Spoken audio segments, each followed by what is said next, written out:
축복에 삼중 축복이 있듯이 집안일에 삼중 노동이 있습니다. 뭘까요? 빨래, 청소, 설거지.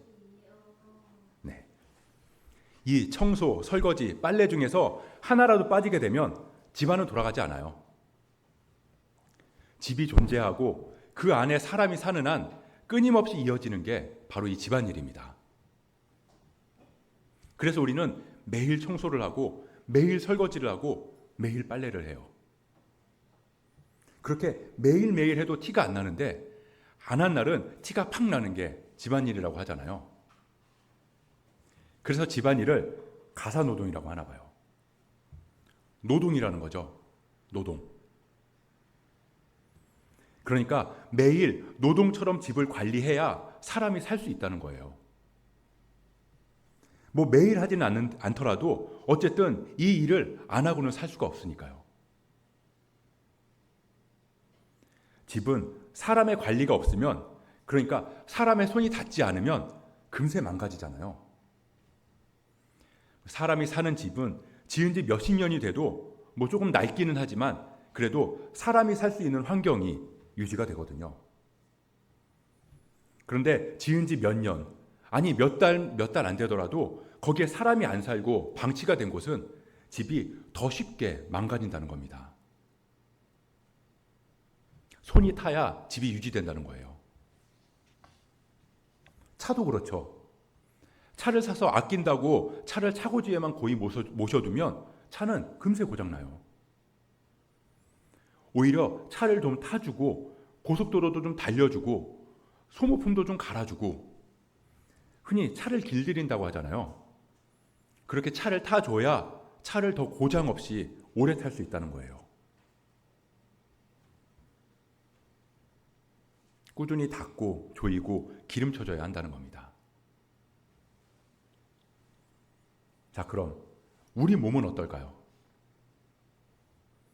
우리는 하루에도 몇 번씩 이를 닦고 세수하고 손을 씻고 샤워를 해요. 우리 몸을 관리하는 거죠. 당장 하루만 안 씻어도 우리 몸은 냄새가 나고요. 며칠만 안 씻으면 온몸이 근질거려서 살 수가 없어요. 그리고 몇 주를 안 씻으면 인간관계가 거의 불가능할 정도의 상태까지 놓이게 됩니다. 이를 제대로 닦지 않으면 충치가 생기고, 세수를 하지 않으면 얼굴에 트러블이 생기고, 머리를 감지 않으면 머리에 이가 생기고, 그리고 용변을 보지 않으면 우리는 살아갈 수가 없어요. 우리는 몸으로 존재하기 때문입니다. 그런데 가끔씩은 그런 몸을 위한 일들이 무의미하다고 느껴질 때가 있잖아요. 믿는 우리가, 그러니까 영적인 우리가 몸을 신경 쓰는 게 무슨 의미가 있는가? 어차피 죽으면 썩어서 없어질 건데 건강을 신경 쓰고 몸을 가꾸는 게 무의미하다는 말이죠. 뭐 그렇게 극단적으로까지는 아니어도 먹고 마시고 씻고 뭐 이런 육체적인 행위를 무의미까지는 아니어도 그냥 어쩔 수 없이 해야 하는 일로 여기기도 한다는 겁니다. 근데 하나님께서는 그렇게 말씀하지 않으신다는 거예요. 우리 몸이 무의미하다거나 아니면 어쩔 수 없는 거라면 하나님께서 굳이 우리를 몸으로 만들어 주실 이유가 없잖아요. 그런데도 하나님께서 우리한테 몸을 주셨다는 건 그만큼 몸이 의미가 있다는 뜻이에요. 하나님은 이 땅의 모든 동식물들에게 물질, 몸을 주셨고 우리에게도 몸을 주셨어요. 창세기 1장 31절을 보면요, 하나님이 지으신 그 모든 것을 보시기에 심히 좋았더라. 하나님이 우리 몸을 지으시고 보시기에 좋았다고 말씀하셨어요. 초기의 기독교 시대에 인간의 몸은 영혼의 감옥이고 영혼은 그 몸에서 해방하기를 추구한다, 이렇게 주장하는 사람들이 있었는데요. 흔히 그런 사상을 영지주의라고 부르거든요. 영혼은 몸이라는 감옥에 갇혀 있다. 그러니까 영과 육을 완전히 분리해서 생각하는 거예요. 분리만 하는 게 아니라 완전히 상극으로 여기는 거죠.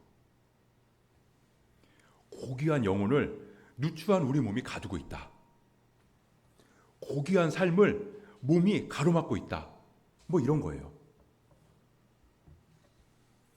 근데 우리 교회사에서 보면 이런 영지주의 사상들이 모습을 바꾸면서 계속 이어져 가고 있다는 거예요.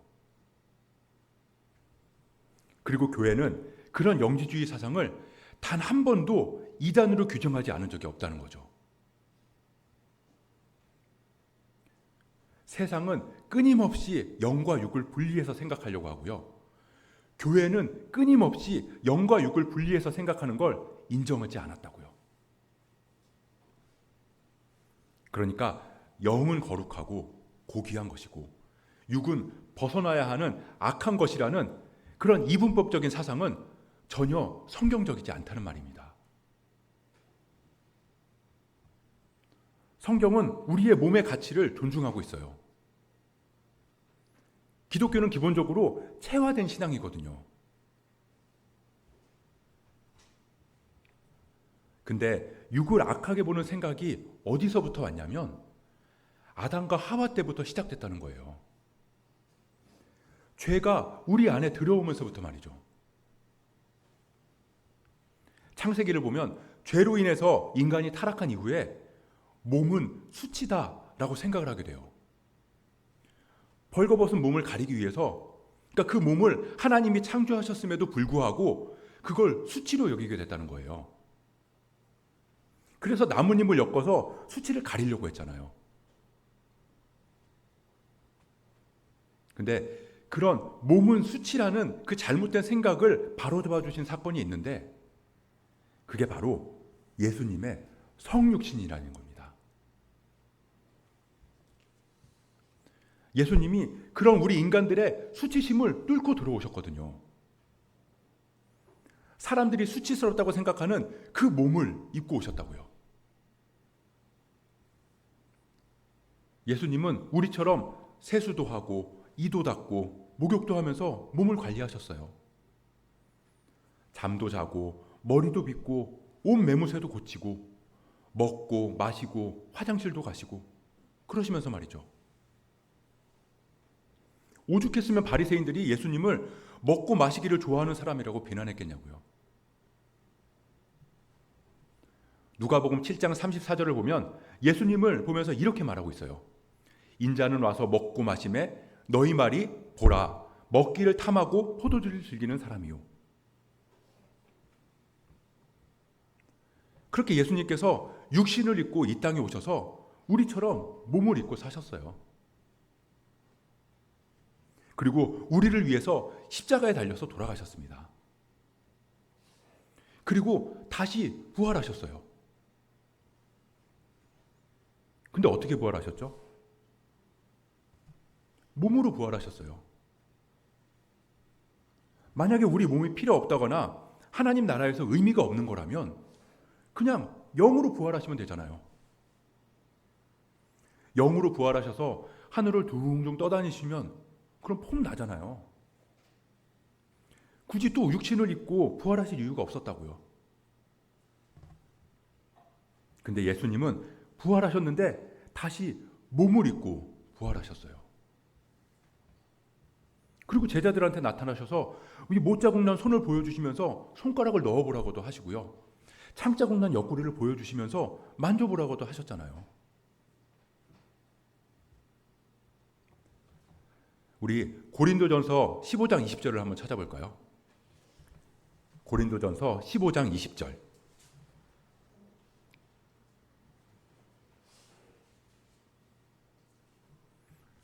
다 찾으셨으면 한 목소리로 함께 읽어보겠습니다. 그러나 이제 그리스도께서 죽은 자 가운데서 다시 살아나사 잠자는 자들의 첫 열매가 되셨도다.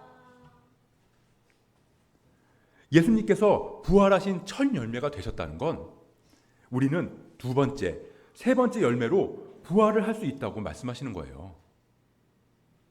그러니까 우리 모두는 부활할 건데 어떤 식이냐면 처음으로 부활하신 예수님처럼 부활할 거라는 거죠. 그러니까 그 부활은 영으로 부활하는 게 아니라 육으로. 정확히 어떤 방식인지 우리는 알 수 없지만 우리가 몸으로 부활하는 건 확실하다는 겁니다. 우리 좀 전에 사도신경에서 고백했잖아요. 나는 성령을 믿으며 거룩한 공교회와 성도의 교제와 죄를 용서받는 것과 몸의 부활과 영생을 믿습니다. 성령을 믿사오며 거룩한 공예와 성도가 서로 교통하는 것과 죄를 사하여 주시는 것과 몸이 다시 사는 것과, 그래서 우리 몸은 우리 영이랑 깊은 관계가 있다는 거죠.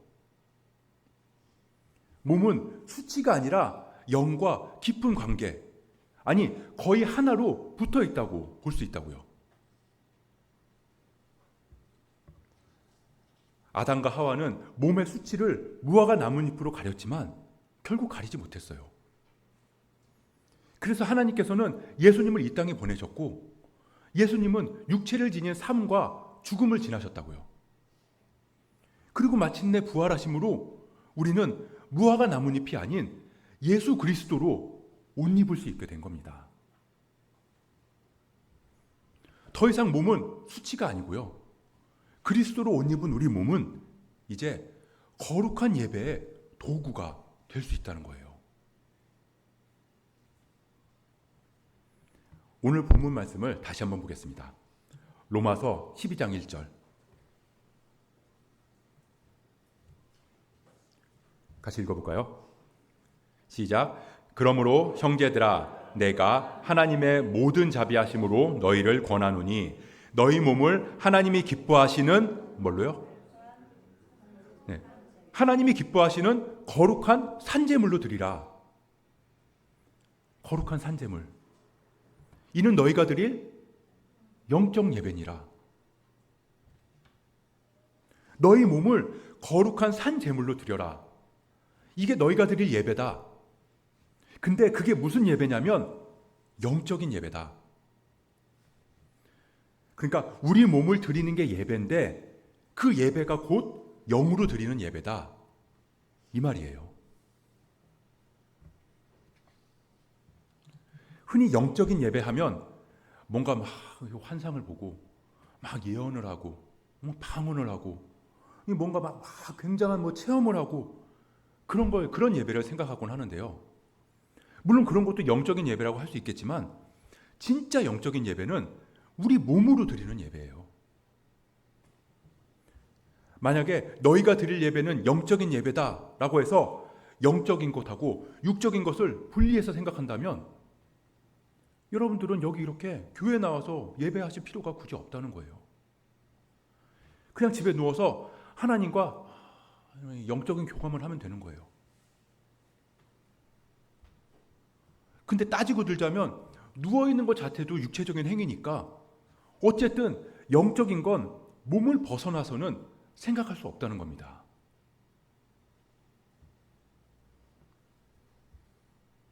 그럼 우리가 영으로 예배하지만 그게 우리의 몸을 드리는 예배다. 그게 뭘까요? 우리는 기도할 때 눈을 감고 하기도 하고 눈을 뜨고 하기도 해요. 찬양할 때 손을 들고 찬양하기도 하고 조용히 읊조리기도 해요.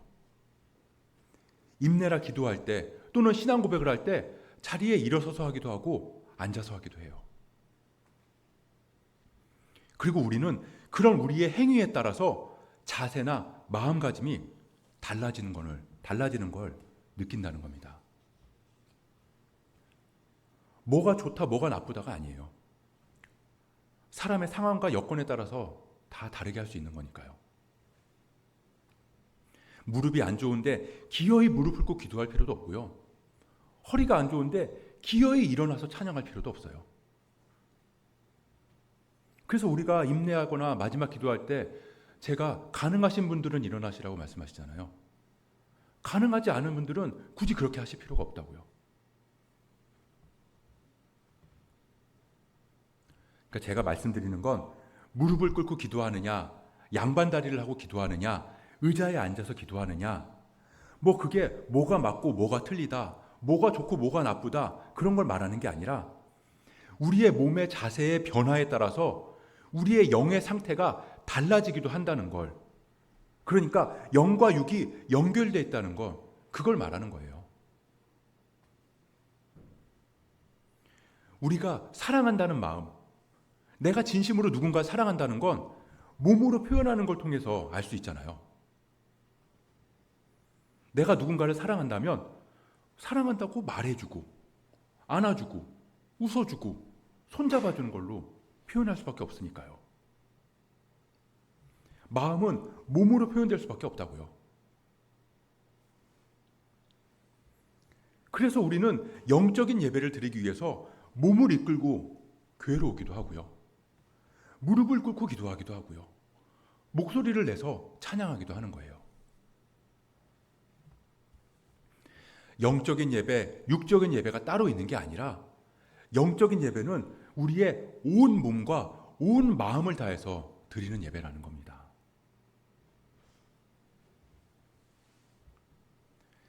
이 세계적인 기독교 윤리학자인 스탠리 하워워스라는 분이 있는데요.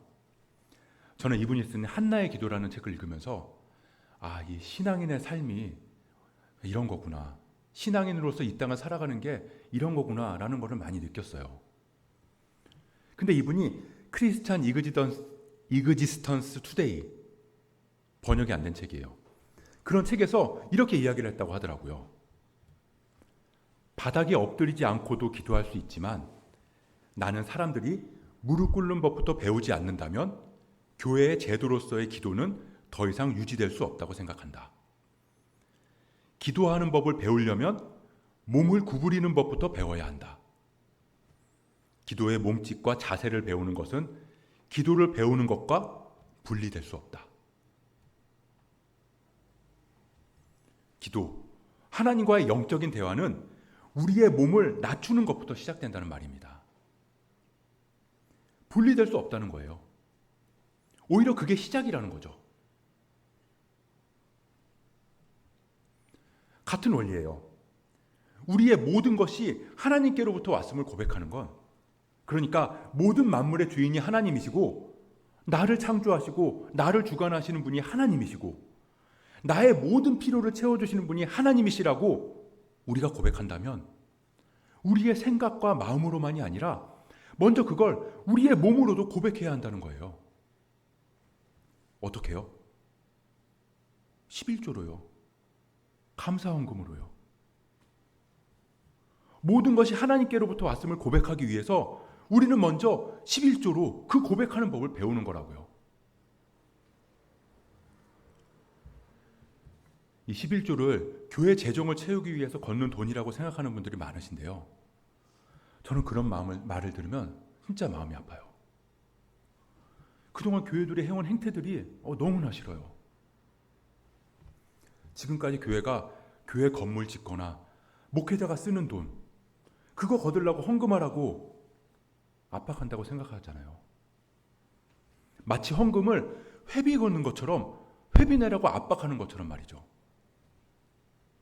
그래서 이제는 헌금에 대한 성경적 의미를 말할 수도 없어요. 그냥 헌금 얘기하면, 11조 얘기하면 일단 거부감부터 갖는다고요. 하는 사람도 듣는 사람도 다 부담스럽잖아요. 그래서 저도 안 하고 싶어요. 앞으로도 안 할 거예요. 근데 그리스도를 정말로 나의 주님이라고 고백한다면 헌금, 특히 11조랑 감사헌금은 꼭 하셔야 돼요. 거기서부터 시작이니까요. 그게 안 되면 시간도 마음도 주님께 드릴 수가 없어요.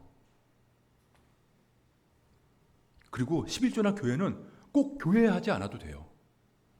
11조나 헌금은 꼭 교회에 하지 않아도 된다고요. 그냥 고통받는 사람들, 아파하는 이웃들, 힘들게 사역하는 선교사님들, 가능하면 그분들에게 직접 흘려보내셔도 돼요. 제가 드리는 말씀은 헌금하고 11조라는 그 행위를 강조하는 말이 아니라 하나님이 나를 채우시고 모든 것이 하나님께로부터 왔음을 우리가 영으로 고백한다면 우리의 몸으로도 삶으로도 그 고백을 해야 한다는 겁니다. 거기서부터 시작이라고요. 기도하는 법을 배우려면 몸을 구부리는 법을 배워야 하는 것처럼 그리스도를 나의 주님, 나의 주인으로 인정하려면 나한테 맡기신 걸 다시 내어드리는 법부터 배워야 한다는 겁니다. 그러니까 우리 몸은 영과 더불어서 하나님을 예배하는 수단이 되는 거예요. 만약에 우리가 하나님 앞에서 하나님을 예배하는 수단으로서의 몸을 가르치거나 생각하지 않는다면 세상이 우리의 몸에 대해서 가르칠 거예요. 세상은 우리의 몸을 딱 세 가지로 생각하거든요.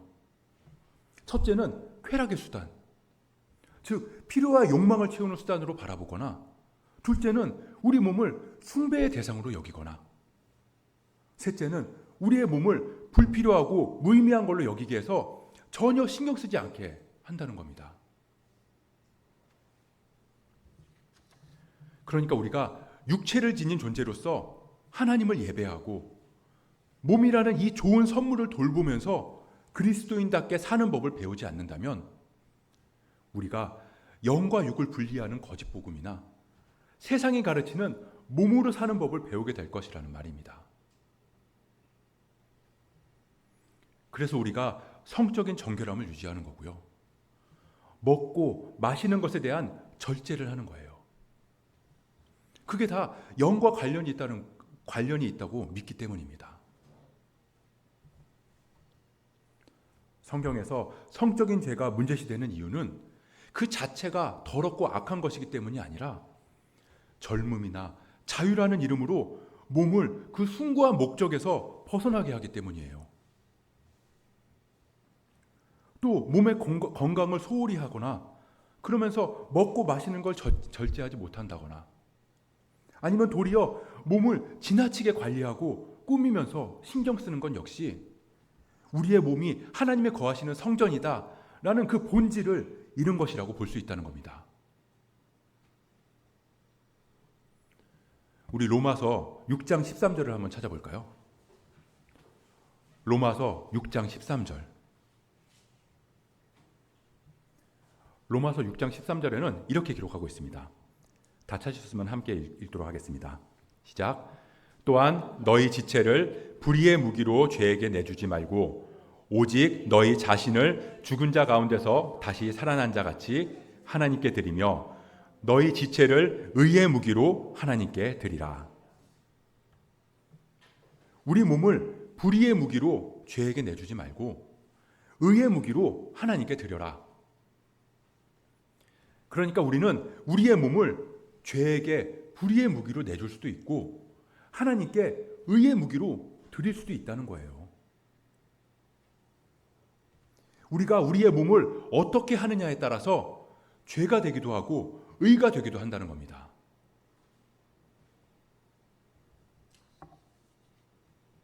우리 몸의 모든 것들이 하나님을 향한 우리의 마음, 우리의 예배와 연결되어 있습니다. 그건 부정할 수가 없어요. 우리의 행동, 몸짓 하나하나가 예배 그 자체라고요.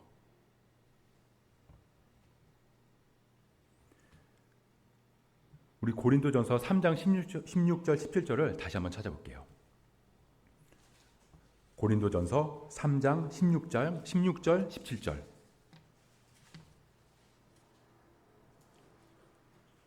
함께 읽겠습니다. 너희는 너희가 하나님의 성전인 것과 하나님의 성령이 너희 안에 계시는 것을 알지 못하느냐?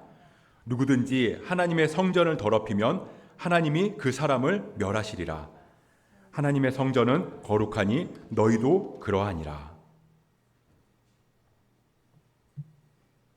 우리 몸은 성전이에요. 하나님의 성령이 거하시는 성전. 우리가 우리 몸을 주일에만 쓰는 게 아니잖아요. 우리는 몸으로 매일매일을 살아가니까요. 우리는 매일매일 성전에 있는 거라고요. 그러니까 우리가 살아가는 모든 순간이 예배일 수밖에 없는 거죠. 그래서 일상으로 예배하자라는 말을 하는 겁니다. 하나님의 성령이 거하시는 성전에서 하는 모든 일, 먹고 마시고 보고 듣고 말하고 생각하고 걷고 씻고 자고 그 모든 일들이 다 중요하다는 겁니다. 뭘 먹느냐도 중요하고 뭘 마시느냐도 중요해요. 뭘 보느냐도 중요하고요. 뭘 듣느냐도 중요하다고요. 무슨 말을 하느냐, 무슨 생각을 하느냐, 우리 몸이 지금 어느 장소에 있느냐가 주님 거하시는 성전된 우리의 예배가 되는 거라고요. 아무거나 먹어서도 안 되고요. 아무거나 봐서도 안 되고요. 아무 말이나 해서도 안 돼요. 아무 생각이나 아무 곳이나 가서도 안 되는 거라고요. 그게 구원의 절대적인 조건이라고 말하는 게 아니라 성전된 그리스도의 몸을 입고 살아가는 그리스도인의 모습이라고 말하는 겁니다. 손을 들고 찬양하고 무릎 꿇고 기도하는 것처럼 원래의 창조 목적대로 우리의 몸을 씻고 다듬고 꾸미고 관리하는 건 하나님의 뜻대로 살아가는 모습이에요. 그런 모든 일들은 우리의 몸을 예배의 거룩한 도구로서 존중하는 방법이니까요.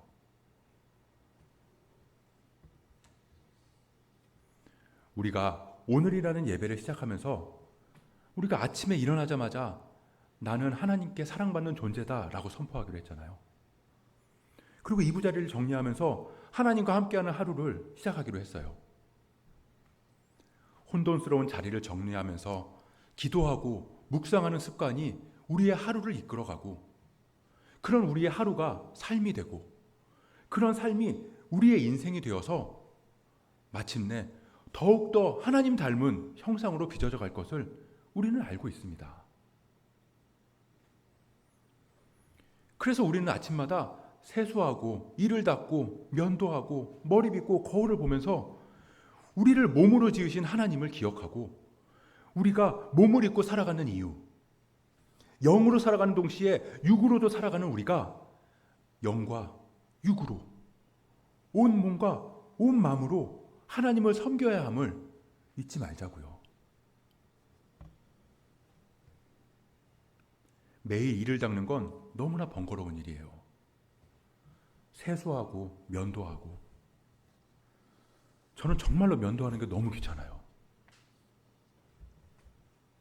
그런데도 우리는 매일 우리의 몸을 관리해요. 청소하고 설거지하고 빨래하는 것처럼 세수하고 이를 닦고 머리를 감는다고요. 티끌 같은 우리가 집안에 가득한 티끌을 닦아내고요. 흙으로 빚어진 우리가 몸에 묻은 흙을 씻어내요. 그러면서 우리는 티끌이지만 우리는 흙이지만 그 안에 하나님의 숨결이 담겨 있는 하나님의 사람이라는 걸 깨달아가는 거예요. 때로는 우리의 몸이 노화되고 아프고 예전 같지 않지만 그런 깨어짐 속에서도 우리는 여전히 하나님의 사랑받는 존재고 언젠가는 부활하신 그리스도의 몸처럼 영광스럽게 되리라는 그 믿음을 붙들면서 살아가자고요. 우리가 이 몸으로 어떻게 살아가느냐에 따라서 우리의 하루가 예배가 되기도 하고 그렇지 못하기도 할 거예요. 내가 내 몸으로 뭘 하느냐가 나의 하루가 되니까요. 그걸 제일 먼저 깨닫고 일깨워주는 시간이 어쩌면 아침에 일어나서 화장실에 있는 시간일 거예요. 그때 우리는 거울을 보면서 고백하는 겁니다. 내 몸은 하나님의 성령이 거하시는 성전이다. 그래서 나는 내 몸을 소중히 여기고 의의 도구로 하나님께 드릴 거다. 나는 오늘 하루도 이 몸을 입고 삶으로 하나님을 예배하면서 살아갈 거다. 매일 아침 이렇게 고백하는 거죠. 심리학자들은 이런 걸 자기 암시라고 부르지만 우리한테는 이게 신앙 고백이에요. 오늘이라는 예배를 드리면서 하는 신앙 고백. 그렇게 우리가 성령님 거하시는 성전으로서의 우리의 몸, 그 몸을 입고 살아가는 우리의 하루를 하나님이 기뻐하시는 거룩한 산 제물, 영적인 예배로 살아갈 수 있는 저와 여러분 되시길 주님의 이름으로 축복합니다.